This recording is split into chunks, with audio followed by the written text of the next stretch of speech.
I'm going to change the format of my video this time due to the scarcity of illustrations. I'm going to tell you a story.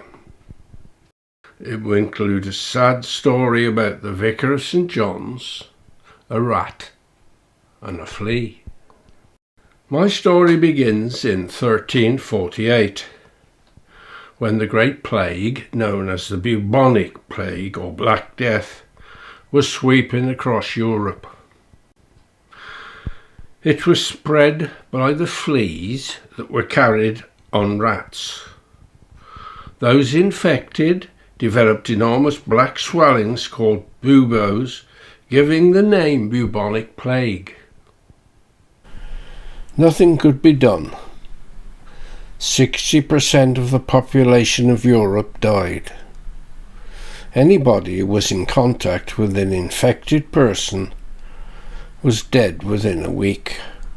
The plague doctors, who tried to treat the sick, wore bird-like masks stuffed with herbs that they thought would filter the bad humours.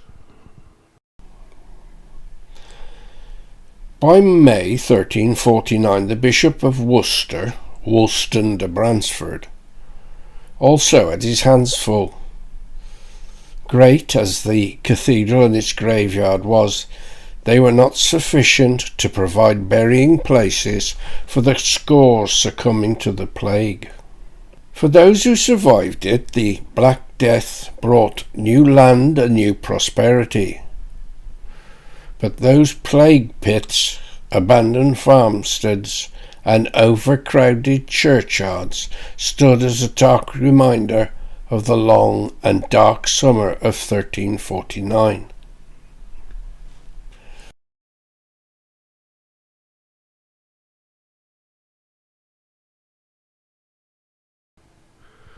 Much later, in 1583, an outbreak of plague was recorded in St. John's, where 38 of the tiny population died. What happened to those who caught the plague and those who died? When the plague appeared in a household, the house was sealed with the family of the victim kept inside as well. Therefore, the family would often catch the plague and die too. These houses were distinguished with a red cross painted on the door and the words, "Lord, have mercy on us." Most people were very religious and believed that the plague was punishment from God because of their sins.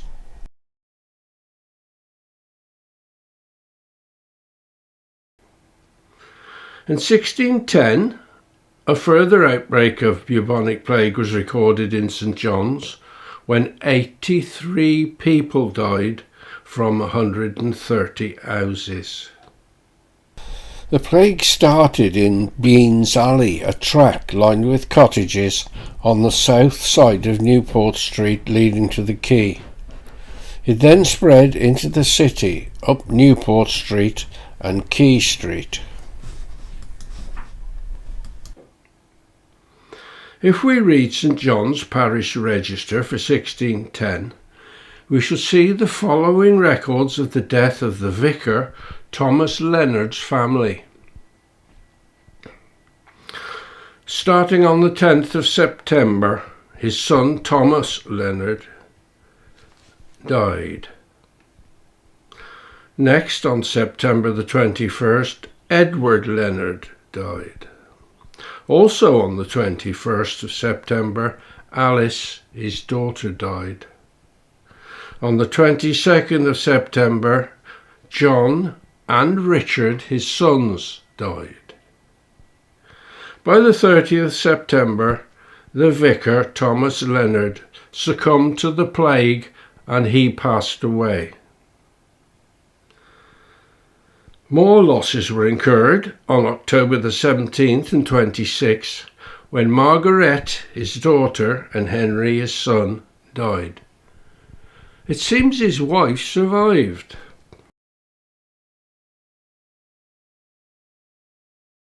We now move to 1637, when a third outbreak of plague is recorded in Worcester. This killed at least 1/5 of the city's population. 155 burials were recorded. Of these, 236 came from the slums of St Andrews. The surviving citizens fled to Beverly Island, where a temporary camp was set up, hence the pub being called the Camp. Food banks were set up on the outskirts of the city, where country folk felt safe enough to leave food to help the starving city people. In an orchard originally belonging to the Black Friars, a plague pit was dug to bury the dead. This pit at Angel Place was soon full to overflowing, so a new site was opened at St Oswald's. After the plague had abated, the site in Angel Street was left as an open space for fear of releasing the pestilence. Angel Place later became the site of an open market, until the present covered sheep market was built in the early 1900s. During the digging of the foundations, bones were found.